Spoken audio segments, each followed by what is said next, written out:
책 한 권 소개해 드리려고 하는데요. 부자는 자본주의를 어떻게 읽는가라는 책입니다. 이 책을 보면 저명한 경제학자가 이런 질문을 던집니다.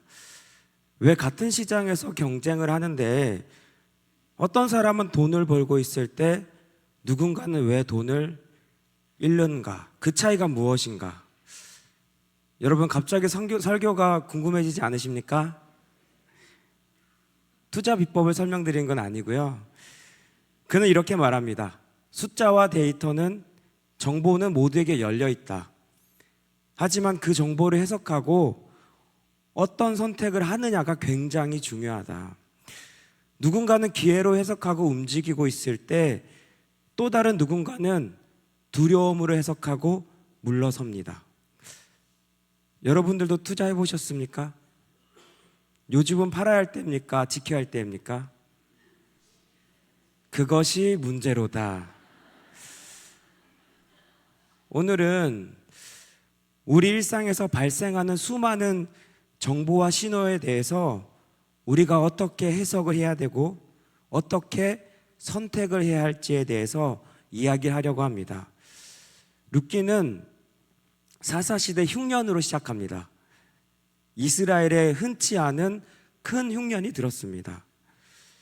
흉년이라는 힘든 상황 속에서 오늘 본문의 주인공 나오미는 가족들과 함께 고향 베들레헴을 떠나 모압 땅으로 내려갑니다. 여기서도 똑같이 상황이 발생하고 해석이 있고 선택이 나옵니다. 흉년이라는 상황이 발생하자 더 이상 고향 땅에서 살아가는 미래가 그려지지 않았던 겁니다. 이것이 어떻게 보면 해석이죠. 여기서는 더 이상 살 수가 없겠구나. 그래서 고향을 떠나는 선택을 한 겁니다. 그녀의 선택이 옳았을까요? 말론과 기럨 두 사람이 다 죽고 그 여인은 두 아들과 남편의 뒤에 남았더라. 나오미의 인생은 모압 땅에서 완전히 무너집니다. 남편을 잃고 두 아들은 결혼했지만 자녀를 남기지 않고 죽게 됩니다. 잘못된 선택을 한 것으로 보여요. 그런 수렁에 빠진 나오미라는 여인의 인생에 오늘 본문에서 새로운 소문이 들려옵니다. 우리 6절인데요. 같이 읽겠습니다. 그 여인이 모압 지방에서 여호와께서 자기 백성을 돌보시사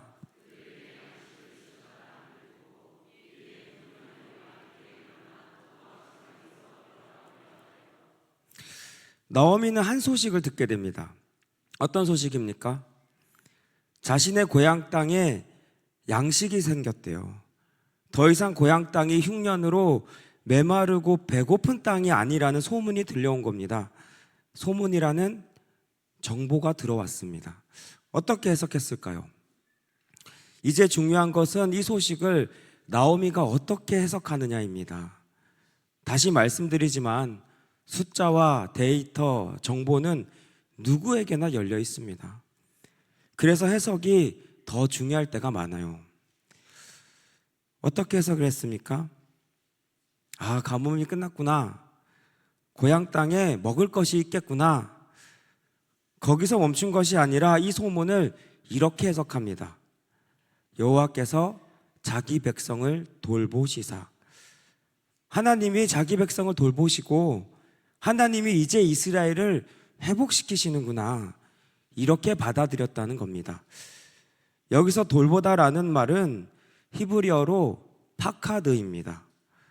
파카드 이 원어의 의미가 뭐냐면 하나님이 그분의 백성에게 찾아오셨다, 방문하셨다, 개입하셨다 라는 뜻을 가집니다. 파카드는 하나님이 찾아오신 겁니다. 여러분, 흉년은 사람의 힘으로 극복할 수가 없습니다. 우리 인류 역사를 돌아보면 흉년은 사람의 힘으로 끝냈다는 그런 이야기는 없습니다. 하나님이 오셔야 해결이 되는데 하나님이 이스라엘을 돌보셔야 끝나는 건데 그런데 하나님이 지금 파카드 하셨대요. 나오미가 고향 소식을 듣고 그 해석에 따라 어떤 선택을 할까요? 우리 7절인데요. 7절 같이 읽겠습니다. 있던 곳에서 나오고 두 며느리도 가다가. 지금까지 나오미는 모든 걸 다 잃었습니다. 남편도 잃고 두 아들도 잃고 모든 것을 잃었어요. 그리고 다시 한 번 더 중요한 인생의 선택 앞에 서게 됩니다. 베들레헴으로 가야 합니까? 아니면 모압에 남아야 합니까? 그것이 또 문제입니다. 그런데 여기서 여러분 중요한 한 가지가 있습니다. 여러분 기억하시기 바랍니다. 나오미가 어떤 선택을 하든, 우리가 무슨 선택을 하든 선택에 따라 은혜가 임하는 것이 아닙니다. 나오미가 지금 고향 땅으로 돌아가겠다고 선택을 하고 그 땅에 은혜가 임했습니까? 그것이 아니죠. 하나님이 자기 백성을 돌보셨다는 소식이 먼저 들려왔습니다. 여러분, 우리의 인생도 내가 최고의 선택을 해야 은혜가 따라오는 것이 아닙니다. 하나님의 은혜는 그런 것이 아닙니다. 하나님이 먼저 찾아오시고 하나님이 먼저 은혜를 베푸셨고 우리는 이미 그 은혜 아래서 살아가고 있는 것입니다. 우리는 최고의 선택을 해야 은혜를 누리는 사람들이 아니라 이미 은혜 아래서 선택하고 있는 사람들임을 믿으시기 바랍니다. 그러니 여러분, 우리가 이제 선택의 짐을 조금 내려놓으셔도 됩니다. 이제 나오미의 첫 행동이 나옵니다. 8절인데요. 8절 같이 읽겠습니다. 나오미가 두 며느리에게 이르되 너희는 각기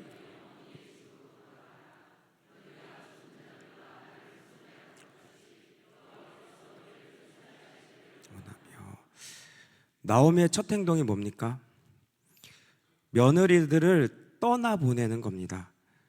나는 고향으로 돌아갈 건데 너희는 나를 따라오지 말고 너희 고향집으로 돌아가라. 왜 그렇습니까?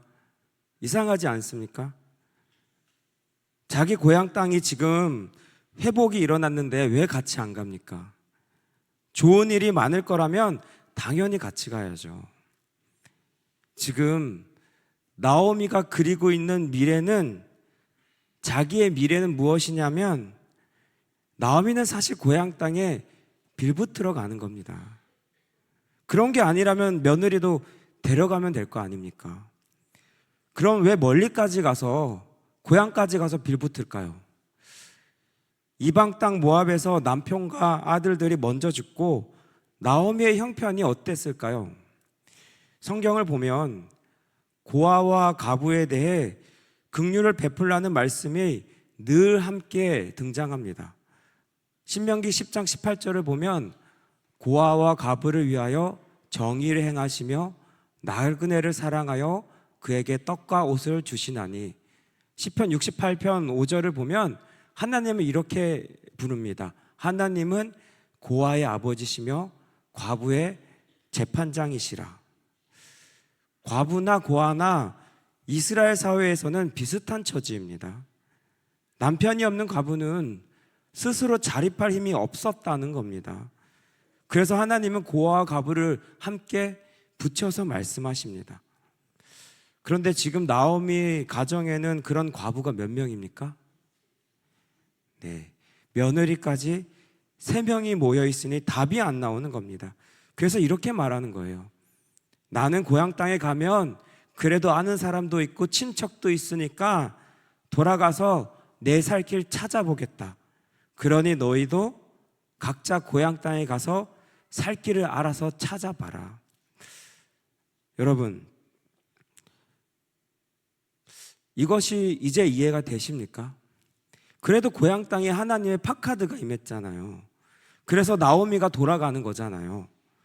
그러면 좀 더 기대하면 안 됩니까? 나오미에게 하나님은 지금까지 어떤 분이셨을까요? 도대체 어떤 분이셨길래 하나님의 팍카드, 그 은혜를 향해 걸어가면서도 이렇게 기대 없는 말을 하고 있을까요? 13절을 보면 이렇게 말합니다. 너희가 어찌 그들이 자라기를 기다리겠으며 어찌 남편 없이 지내겠다고 결심하겠느냐. 내 딸들아, 그렇지 아니하리라. 여호와의 손이 나를 치셨으므로 나는 너희로 말미암아 더욱 마음이 아프도다 하며. 이 말이 무슨 뜻입니까? 그동안 하나님이 나를 치셨다는 거예요. 나를 저주하셨고 나를 심판하셨고, 그런데 저주받은 것 같은 나랑 같이 있어서 너희도 고생하는 것 같다. 내가 그런 너희를 보는 내 마음이 더 아프다. 그러니 나를 떠나라. 이와 비슷한 구절이 20절인데요. 20절은 우리 같이 읽겠습니다. 그들에게 이르되 나를 나옴이라 부르지 말고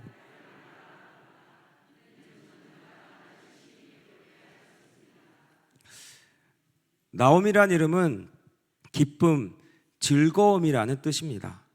그런데 이제는 그렇게 부르지 말라는 거예요. 왜냐하면 자기 인생에 지금 기쁨이 없거든요. 남편이 떠났습니다. 두 아들을 앞세웠습니다. 그러니 말하라 부르라. 지금 여러분, 이 말하라는 뜻이 무엇입니까? 네, 잘 아시는데요. 그래도 설명드리겠습니다. 이스라엘 백성들이 출애굽을 하며 광야를 걸었을 때 그 뜨거운 광야에서 마실 물이 없어서 3일 동안 물을 못 마셨습니다. 얼마나 목이 말라요. 3일 동안 못 먹었는데. 그러다가 찾아 헤매다가 겨우 오아시스를 발견합니다. 야, 이제 살았다. 그럼 그렇지, 우리 하나님이 우리를 목마르게 죽게 그냥 두실 분이 아니지. 그런데 막상 달려가서 오아시스 물을 떴는데 그 물이 어떻습니까? 너무 써서 마실 수가 없었다는 겁니다. 쓴물, 도저히 써서 못 마시는 물이 마라였다는 겁니다. 그런데 지금 나오미가 자기 자신을 마라라고 부릅니다. 왜요? 지금 베들레헴 저 고향 땅에서 먹을 것이 있다는 소문이 들려왔습니다. 시어머니가 고향 땅으로 돌아간다고 했을 때 며느리들은 오아시스를 발견한 마음 아닙니까? 그래, 시어머니가 믿는 하나님이 그러실 리가 없지. 이제 우리도 고향 땅에 가면 배고픔도 끝나고 고생도 끝나겠구나. 그런데 그런 며느리를 보는 나오미는 마음이 편치 않은 겁니다. 며느리들은 오아시스를 발견한 줄 아는데 사실 나오미는 자기를 마라라고 생각하거든요. 사실 내가 해줄 수 있는 것이 아무것도 없는데, 그래서 기대하지 말고 너희 갈 길 가라는 겁니다. 여러분, 이 장면을 보면서 느껴지는 게 하나 있습니다. 우리가 아무리 같은 하나님을 믿는다고 해서 모두가 상황을 똑같이 해석하지 않는다는 겁니다. 우리는 말씀만 가지고 살아가는 사람들이 아닙니다. 지금까지 겪어온 수많은 경험들이 우리 안에 그대로 다 쌓여 있습니다. 그래서 그 경험들이 어느 순간 세상을 바라보는 또 하나의 기준이 됩니다. 나오미를 보십시오. 그녀의 문제는 오랜 시간 동안 잃은 것이 너무 많다는 겁니다. 남편을 잃고 두 아들을 잃고 미래까지 잃었습니다. 이 경험들이 그녀 안에서 어떻게 작용합니까? 어떤 기쁨 소식을 들어도 상처가 먼저 반응을 합니다. 그래서 하나님이 이스라엘을 돌보셨다는 소식을 들었을 때도 무엇을 이야기합니까? 여호와의 손이 나를 치셨다. 전능자가 나를 괴롭게 하셨다. 여러분, 이건 지쳐버린 마음에 그 마음에서 나오는 상처의 언어입니다. 너무 많은 상실과 실패 때문에 하나님이 일하시는데도 더 이상 기쁨과 위로가 되지 못합니다. 그래서 여러분, 많은 경험이 경륜이 되는 것이 아닙니다. 우리가 경험을 쌓고 했을 때 이것을 말씀으로 제대로 해석하지 못한 채로 이것이 계속 쌓여가면요, 그 경험은 분별력이나 안목이 되는 것이 아닙니다. 오히려 하나님을 오해하게 만드는 재료가 됩니다. 나오미는 바로 그 자리에 서 있는 겁니다. 그때 누가 등장합니까? 우리 16절인데요. 좀 길지만 16절 같이 읽겠습니다. 룻이 이르되 내게 어머니를 떠나며 어머니를 따르지 말고 돌아가라 강권하지 마옵소서.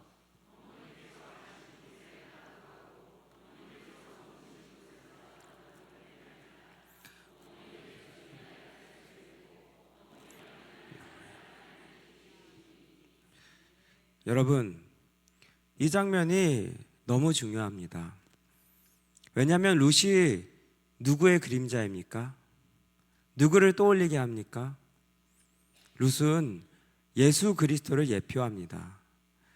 나오미에게 룻이 찾아온 거예요. 우리에게도 예수님이 찾아오셨습니다. 지금 룻이 뭐라고 합니까? 어머니의 형편 잘 알죠. 옆에서 같이 살았잖아요. 그런데 뭐라 그래요? 어머니께서 가시는 곳에 나도 가고 어머니께서 머무시는 곳에 나도 머물겠나이다. 여러분, 어제까지 저는 중고등부 수련회에 다녀왔습니다. 지난 목요일부터 오늘까지 영아부부터 중고등부까지 수련회가 잘 맞춰졌는데요. 중고등부는 더 네임, 예수님 이름이라는 주제를 가지고 2박 3일 동안 수련회를 가졌습니다. 수련회 동안 5분의 목사님이 오셔서 예수님에 대해서 설교를 하셨습니다. 그런데 설교 마무리가 거의 비슷해요. 무엇이냐면 지금 이제 너희들에게 예수님의 이름이 너희들에게 선포되었는데 그럼 너희들은 이제 어떤 인생을 살 거니? 너가 지금 예수님을 믿었는데 너희들 어떻게 이제 인생을 살아갈 거니? 아니면 예수님께서 이미 너희에게 찾아오셨는데 너희 정말 그 은혜 누리며 살고 있니? 이렇게 다들 비슷하게 마무리를 하시더라는 겁니다. 여러분, 왜 이렇게 말씀하실까요? 우리는 그렇습니다.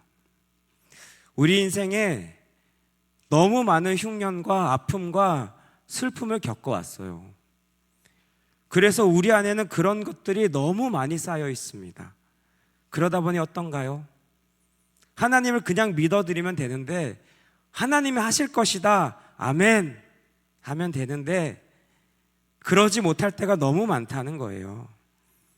여러분들은 중요한 선택을 앞두고 있을 때 어떤 마음이 드십니까? 중요한 선택 앞에서 기대가 크십니까? 내가 어떤 선택을 하던 하나님이 도와주실 거야, 하나님의 일하심을 기대하며 설레며 선택하고 계십니까? 아니면 염려와 걱정 때문에 고민하며 잠들지 못하고 계시지는 않으십니까? 여러분, 나오미도 모압 땅에서 하나님을 믿었던 것으로 보입니다. 그리고 어느 날 하나님의 은혜가 가득한 자기의 고향으로 향하기를 선택합니다. 그런데 여러분, 나오미가요, 바른 선택을 하고도 지금까지 자기 인생에 쌓여있는 수많은 슬픔과 아픔 때문에 그 나오미라는 자기의 이름, 그 모습을 잊고 삽니다. 하나님의 은혜를 향해 나아가기로 결정하고 걸어감에도 불구하고 기쁨을 잃어버리고 마라와 같은 인생을 살아갑니다. 여러분, 그런데 나오미에게 룻이 찾아와서 뭐라고 그러시는지 아십니까?